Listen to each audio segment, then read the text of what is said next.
Le bâtiment optimisé, une émission coproduite par Radio Imo et Axéo.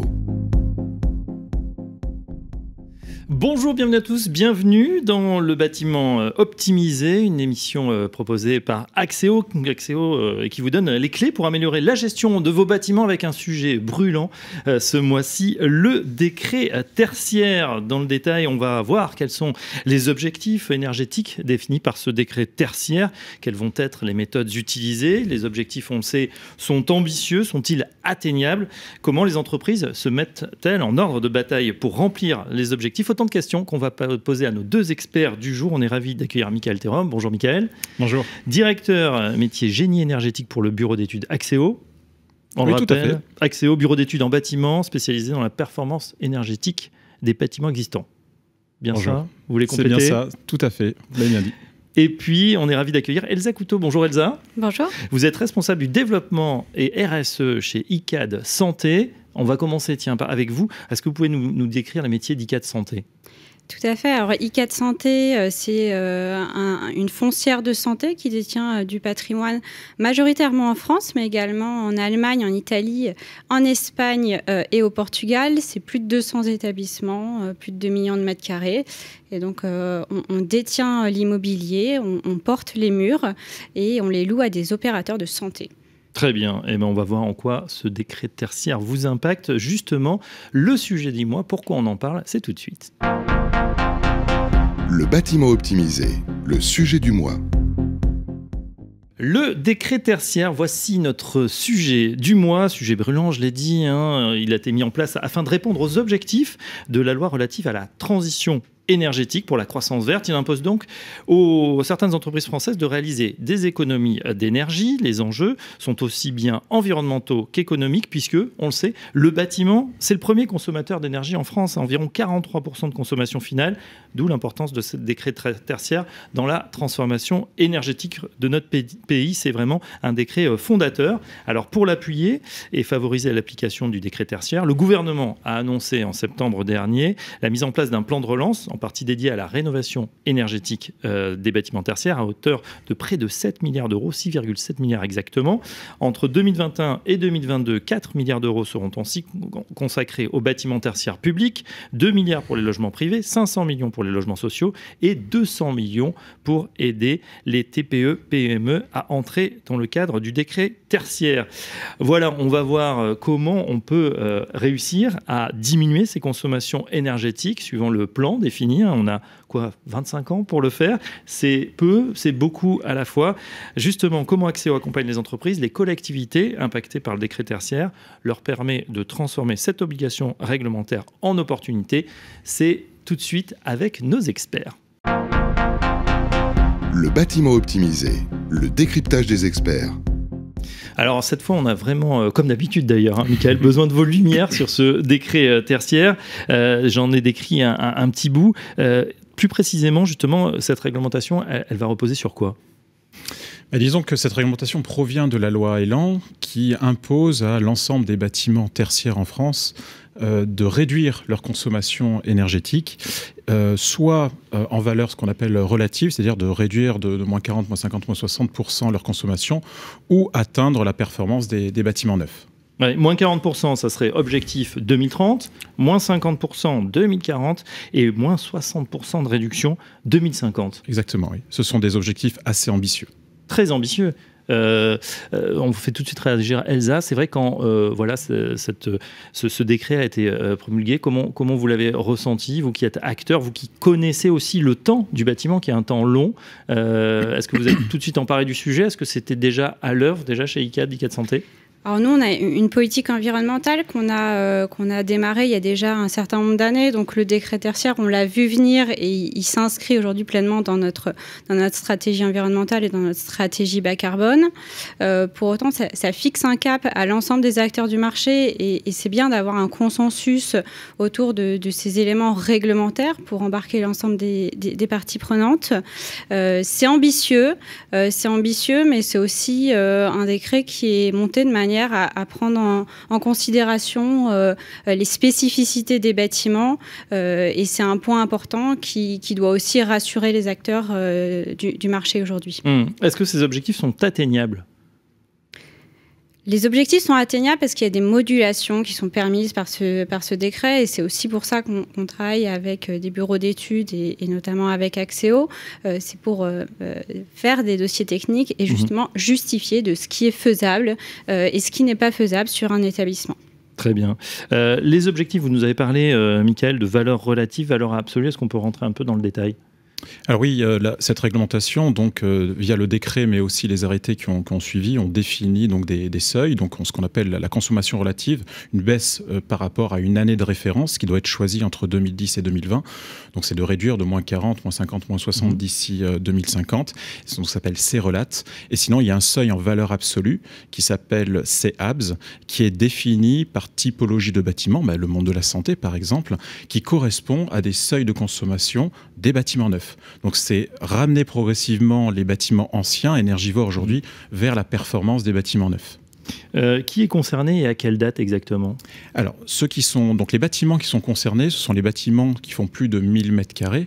Par contre, l'assujettissement, qui doit réduire ses consommations sont les occupants. Donc soit propriétaires occupants, soit les locataires. Donc le primo-assujetti dans le bâtiment, ce sont les locataires et les propriétaires. Ensuite, ces réductions devront être justifiées via une remontée tous les ans des consommations de chacun des assujettis au sein d'un bâtiment. Si dans un bâtiment, il y a 10 établissements, 10 entreprises à l'intérieur, chacun des établissements va devoir réduire ses propres consommations à horizon 2050. Concrètement, comment ça va se matérialiser, par exemple, pour ICAD Santé ? Quel type de travaux vous envisagez ? Alors, déjà, ça nécessite, pour rebondir sur ce point, une co-responsabilité. Donc, beaucoup de dialogue entre le propriétaire ou les propriétaires et le ou les locataires. Une fois qu'on a dit ça, il y a différentes échéances. Il y a la première qui est la déclaration sur la plateforme Opéra. Et là, c'est en septembre prochain. Donc, ça va arriver très vite. Et puis, ensuite, il faut s'organiser. La première étape, en tout cas, nous, ce qu'on a fait, c'est qu'on a regardé l'ensemble de notre patrimoine pour comprendre quelle est la performance, quels sont les établissements sur lesquels on a intérêt à agir en premier. Et puis ensuite, on se focalise sur un certain nombre d'établissements et on met en marche les audits énergétiques, alors ce qui est appelé dossier technique dans le cadre du décret tertiaire. Et une fois qu'on a ces audits énergétiques qui sont précieux, qui nous disent quels sont les travaux les plus pertinents, quel est le coût de ces travaux, quels sont les temps de retour sur investissement, on va pouvoir décider quels travaux prioriser et comment on organise nos plans d'action sur les prochaines années. Justement, une précision, Elsa Couteau, quand vous dites les audits énergétiques, est-ce que vous aviez déjà, on peut imaginer une idée quand même de la consommation de ces bâtiments, ou c'est quelque chose de totalement nouveau ? Alors, on avait bien sûr investigué il y a un certain nombre d'années. On a commencé à suivre les consommations de nos établissements en 2017. Donc, on a pris le sujet assez tôt. Aujourd'hui, on a entre 80 et 90% des consommations de nos établissements.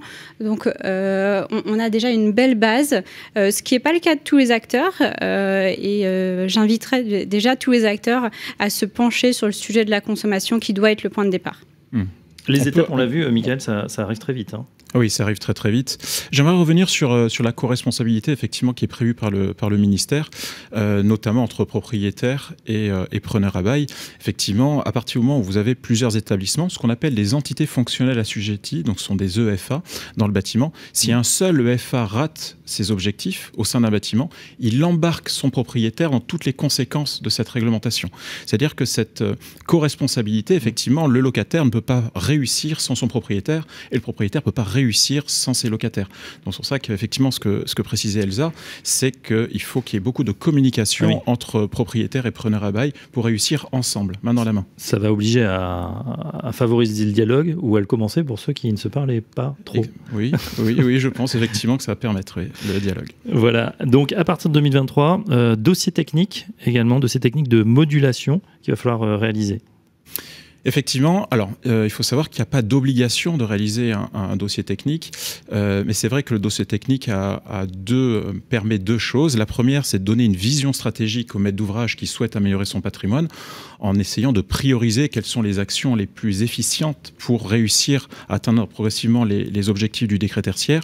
Effectivement, Elsa l'a dit tout à l'heure, ça permet aussi d'adapter ces objectifs à la réalité de son bâtiment, à la vraie vie. Une fois qu'il y a des gens dedans, est-ce qu'on peut réellement atteindre les moins 40%?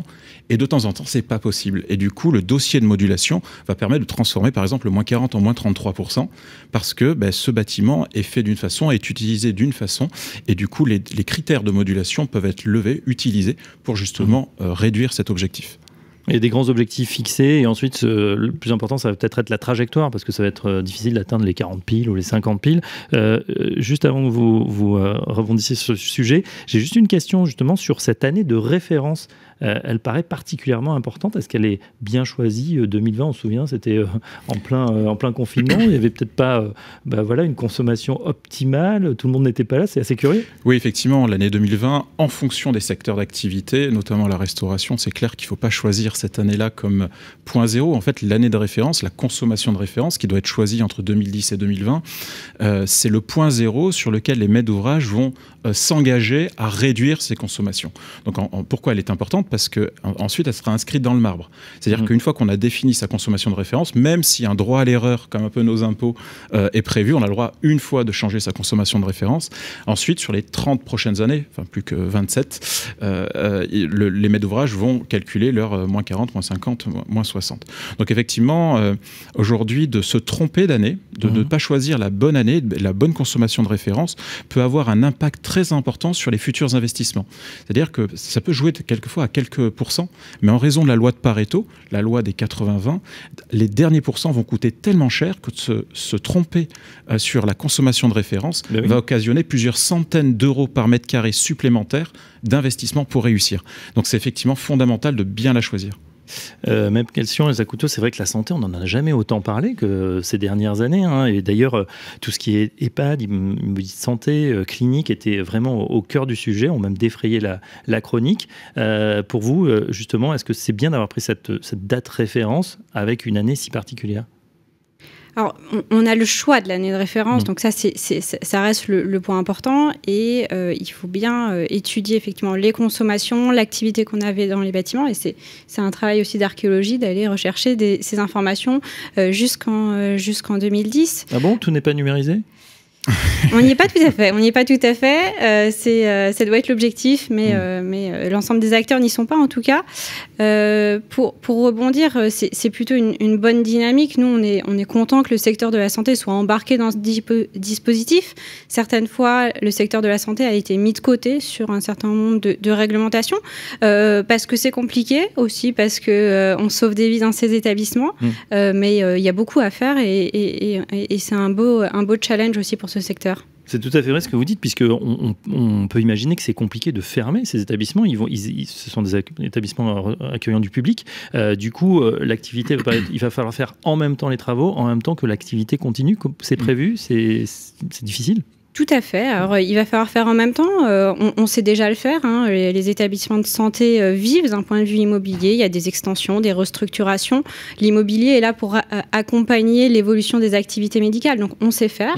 Mais ça ne va pas être simple. Ouais, alors pour réduire évidemment son empreinte carbone, ses consommations énergétiques, vous allez aussi faire des travaux sur différents périmètres, j'allais dire. Ce à quoi on pense le plus, c'est l'enveloppe du bâtiment, toiture, menuiserie, façade. Est-ce qu'il y a d'autres leviers ? Alors, il y a de nombreux leviers et je pense qu'il est important de ne pas en laisser de côté. Effectivement, il y a l'enveloppe du bâtiment, le fait d'isoler les bâtiments. Il y a également tout le sujet des équipements techniques. Et puis, il va y avoir aussi le sujet de l'optimisation technique du bâtiment en fonction des usages qu'il ne faudra pas négliger. Alors, je voudrais qu'on s'arrête un petit peu là-dessus. Voilà, l'exploitation. Allez-y, Michael. Oui, je voulais juste revenir sur la consommation de référence. Pourquoi le ministère a prévu ce délai 2010-2020 ? Parce que certains acteurs, comme ICAT Santé, qui n'ont pas attendu le décret tertiaire pour améliorer ces bâtiments, ces actifs, ont peut-être fait des travaux en 2016-2017. Et de pouvoir choisir une consommation qui est antérieure aux travaux énergétiques déjà réalisés permet que les économies qui ont été faites par le passé puissent participer à la réussite de l'objectif de ce type d'acteur. Bien sûr, on peut imaginer quelqu'un qui fait des gros investissements 2018-2019, ça serait un peu compliqué de faire moins 40 ensuite. Moins 40 par rapport à des choses très très bien, c'est compliqué. Oui, je reviens sur le sujet des usages, l'optimisation du bâtiment à travers les usages. Qu'est-ce que ça veut dire ? C'est comment les patients, les résidents utilisent au mieux également les bâtiments. Est-ce que vous pouvez nous donner des exemples ? Oui, ça va être comment on utilise au mieux les bâtiments. Alors, de manière très simple, comment on éteint les lumières, comment on ferme les occultants, les volets quand il va faire très chaud. C'est tout un tas de petites choses, mais qui ont aussi du sens. Et quand on les met bout à bout, il n'y a pas de petites actions. C'est d'actualité, hein, parce qu'il n'y a pas besoin d'aller parcourir les hôpitaux pour ensuite se balader dans les villes la nuit. On voit tous ces bureaux allumés. On n'a pas forcément les bons réflexes qu'on a finalement au niveau individuel. C'est toujours un petit peu étonnant. Là aussi, c'est quoi? C'est de la pédagogie, c'est sensibiliser aussi beaucoup plus peut-être les patients, les usagers, les personnels. Oui, beaucoup de sensibilisation. Alors, dans des établissements de santé, c'est pas évident parce qu'on a beaucoup de turnover, des patients qui viennent quelques jours, qui repartent. Comment on fait? Mais il y a tout un tas de choses qui peuvent être faites en termes de sensibilisation, en termes d'automatisation aussi du bâtiment pour y concourir. Et je crois vraiment à l'automatisation, parce que compter sur l'humain, c'est compliqué, effectivement. C'est bien de sensibiliser, mais c'est vrai que si on peut automatiser certaines choses, par exemple, dans le monde des hôpitaux, le fait quand un patient est dans sa chambre et ouvre une fenêtre, automatiquement, ça arrête la climatisation, le chauffage. Donc c'est quelque chose qui est automatique, donc la personne peut tout à fait ouvrir, mais dans ce cas-là, il n'y a plus de perte énergétique. Donc ce type d'action qui a été mis en place aujourd'hui et qui fonctionne très très bien. Bon, alors nous faisons cette émission, évidemment, la clim, on en a besoin, mais évidemment, c'est une bonne... les occultants, par exemple, c'est vrai que ça réduit de quelques degrés, 5 à 8 degrés, avec des stores très facilement, donc à utiliser. Chez ICAD, justement, comment va se passer la transition chez ICAD Santé? Vous aviez déjà une trajectoire carbone bien arrêtée, Zacuto? Oui, tout à fait. On a défini une trajectoire carbone qu'on a publiée en 2021. Donc l'objectif, c'est moins 37% en intensité carbone entre 2019 et 2030. Et donc le décret tertiaire s'inscrit tout naturellement dans cette trajectoire. Mais il y a également d'autres choses. Il y a le fait d'avoir des développements, des constructions aux meilleures performances énergétiques qui concourent à cette trajectoire carbone qui est vue comme un tout, comme un ensemble et au cœur de la stratégie de l'entreprise. Ouais, c'est défini avec des objectifs précis, chiffrés? Tout à fait. Alors, autant qu'on le peut, en tout cas, ce qu'on a fait, c'est que déjà, on a pris cet objectif de ne pas dépasser le 1,5 degré qui est connu. Ce sont les accords de Paris. Et puis, on a voulu concrètement regarder ce qu'il était possible de faire sur notre patrimoine. Il faut savoir, sur le secteur de la santé, il y a assez peu d'études sur les sujets de performance énergétique, parce que c'est un marché qui était moins mis en avant à un certain moment. Et donc, très concrètement, on a analysé l'ensemble de notre patrimoine. On a fait des catégories, on a pris des établissements représentatifs, on s'est posé la question de qu'est-ce qu'on peut faire sur ces établissements, on a fait des audits énergétiques pour faire simple, et puis on a additionné toutes les actions qui pouvaient être faites sur l'ensemble du patrimoine de manière très macro bien sûr, pour aboutir à cet objectif de moins 37%. Moins 37%, voilà, c'est pas mal, déjà premier objectif très ambitieux. Tiens, une question sur, Michael, sur...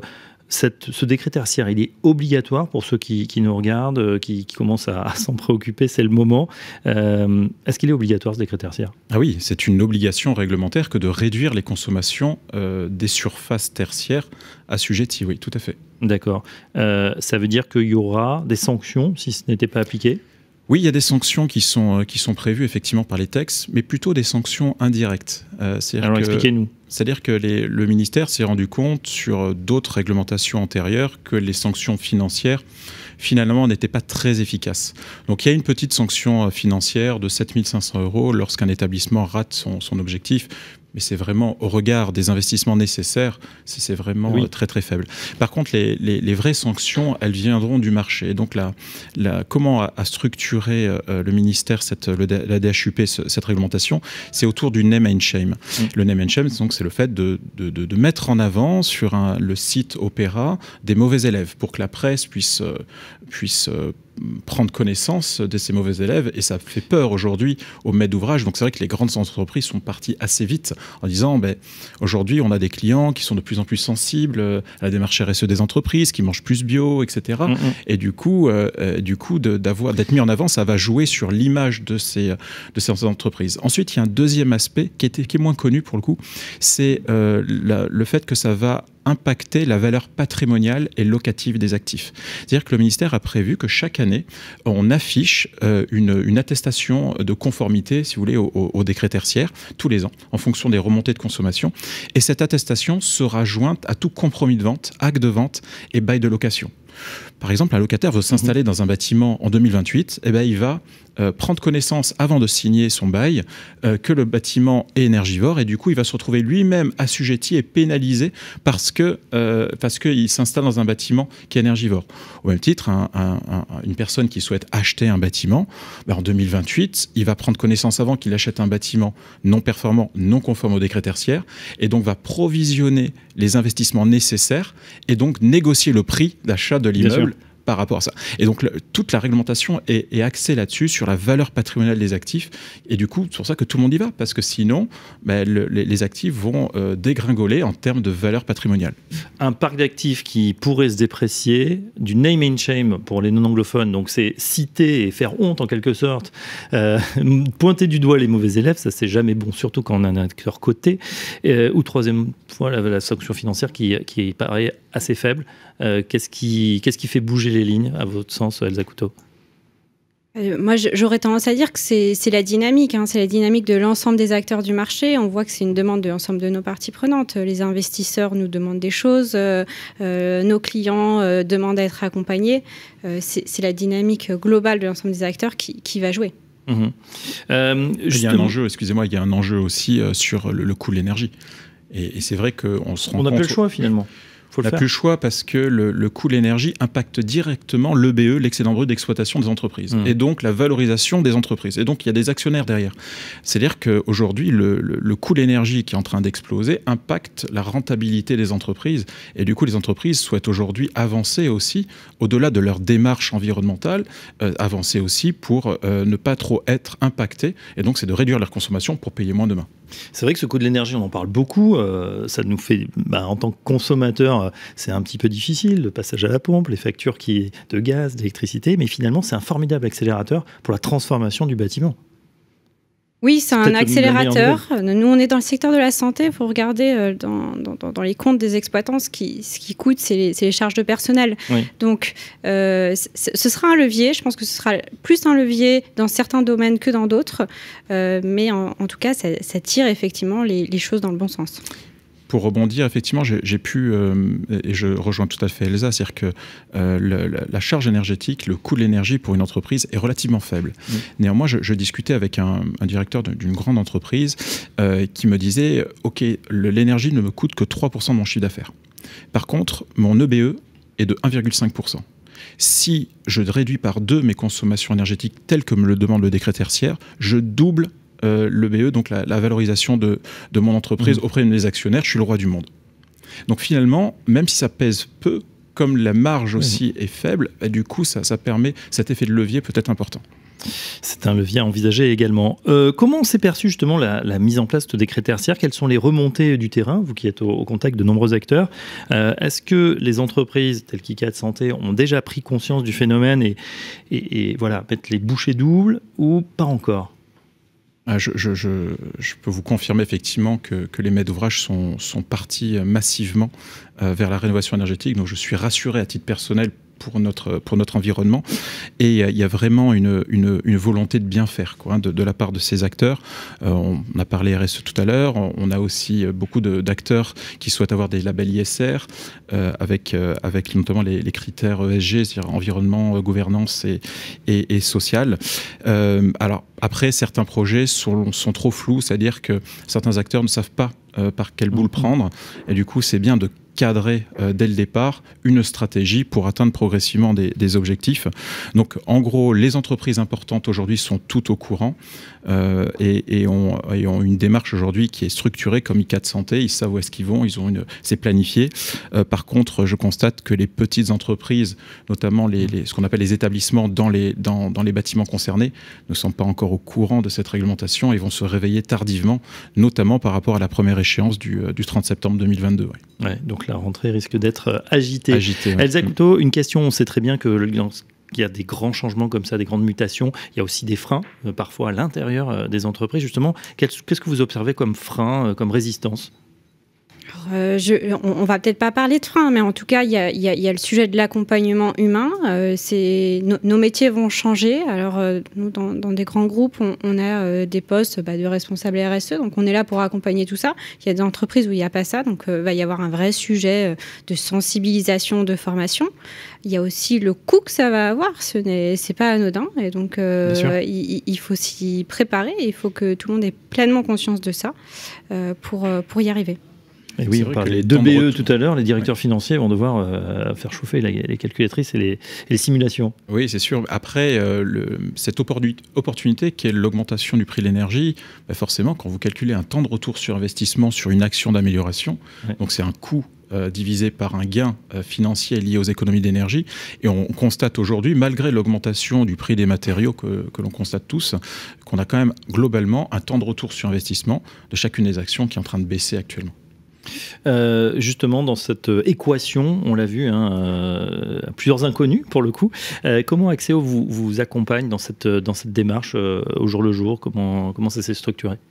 Alors, Axéo, ils font pour nous des audits énergétiques sur une partie de notre patrimoine, donc qui sont le point de départ pour déterminer ensuite quels travaux on va pouvoir engager. Et on s'appuie sur ces audits avec nos clients qui occupent les bâtiments de santé pour échelonner ces actions dans le temps. Oui, puisqu'il y a plusieurs leviers, vous nous l'avez dit, les enveloppes du bâtiment, les équipements techniques, le changement de type d'énergie aussi, pourquoi pas. C'est vrai que le mix énergétique va sûrement se modifier, la décarbonation ou encore les leviers à travers les usages, on en a parlé. Finalement, j'ai l'impression, Michael Theorem, que c'est une formidable opportunité. C'est, comme d'habitude, ces textes, ils ne viennent pas de nulle part, c'est un constat, c'est d'abord une contrainte, et puis vous l'avez dit Elsa, évidemment un coût, bien évidemment, mais au final, ça sera quand même une formidable opportunité. Oui, je pense effectivement pour les maîtres d'ouvrage, ça serait une opportunité parce que je ne vois pas comment l'énergie pourra rebaisser un jour.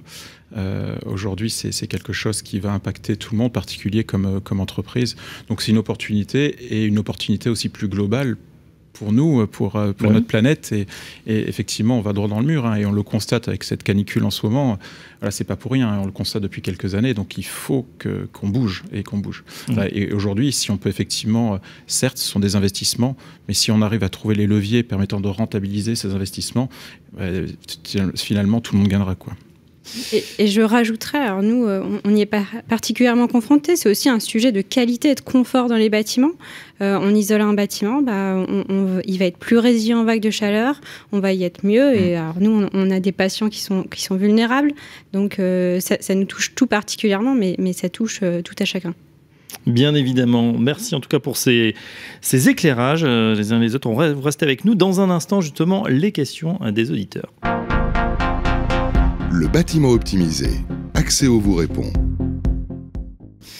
Axéo nous répond. C'est parfait. Il y a pas mal de questions. Tiens, première question avec justement les sanctions. On les a évoquées, sanctions financières. Vous nous disiez 7 500 € par personne morale. C'est vrai que ça semble faible en regard des sommes à investir pour atteindre les objectifs. Ça se compte quand même plutôt en millions. Est-ce que vous ne pensez pas que certaines entreprises vont préférer payer l'amende, Michael Theorem ?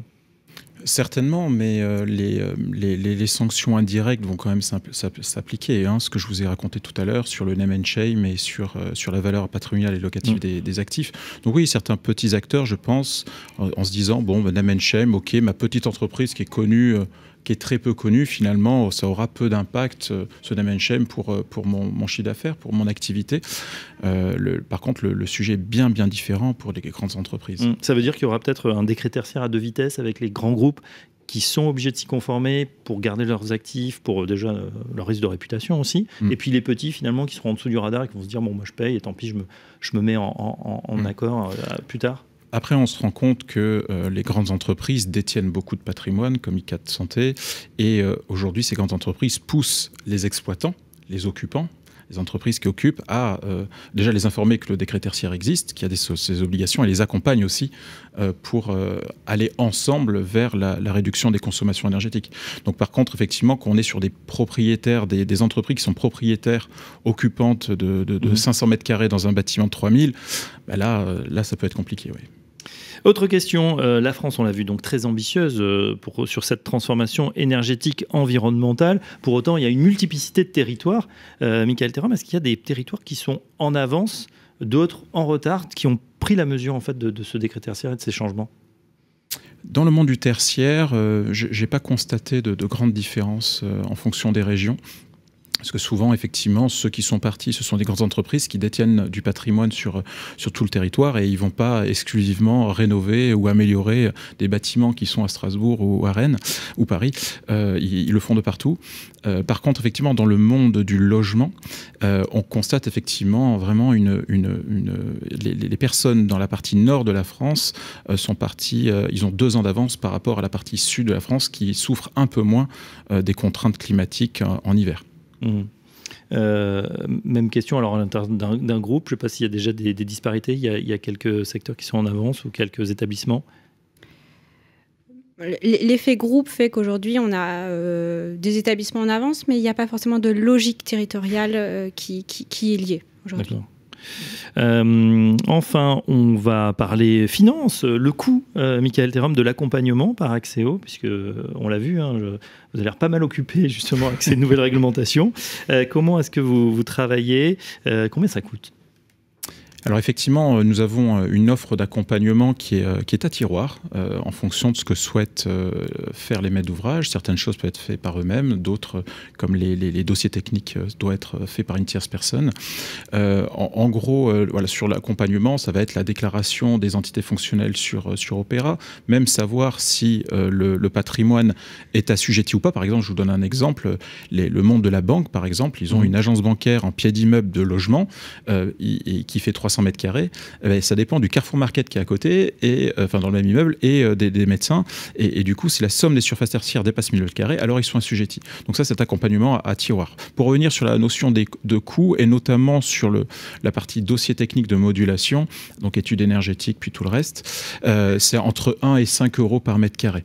Là, donc, un petit bâtiment, c'est plutôt autour de 5, et gros bâtiment, quand je parle gros bâtiment, c'est à partir de 20 000 mètres carrés, autour d'1 euro du mètre carré.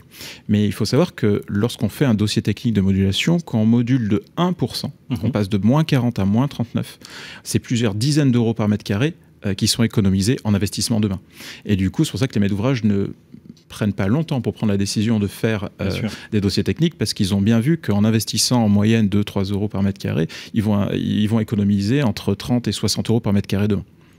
Et oui, on le disait, sur du temps long. Elsa Couteau, c'est vrai que c'est un formidable chantier finalement qui s'annonce. Ça va être long, ça va sûrement être peut-être des fois difficile, en tout cas un beau challenge qui s'annonce, mais c'est plutôt pour cette trajectoire, elle est importante à te dire, même si certains nous disent c'est déjà trop tard, il faut quand même faire l'effort, et c'est le cas, je crois, que chez ICAD Santé avec votre objectif ambitieux, moins 37%.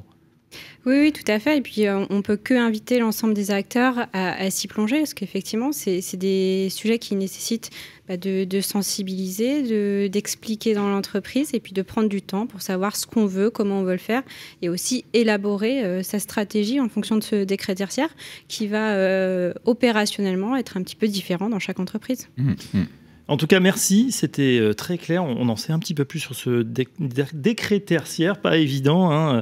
Un grand merci à notre invitée Elsa Couteau, responsable du développement et RSE chez ICAD Santé. Merci. Et puis à notre expert également, Michaël Théram, directeur métier génie énergétique pour le bureau d'études Axéo. On se retrouve très prochainement pour un numéro du bâtiment optimisé. Le bâtiment optimisé, une émission coproduite par Radio Imo et Axéo, à retrouver sur le site et l'appli radio.imo et sur toutes les plateformes de streaming.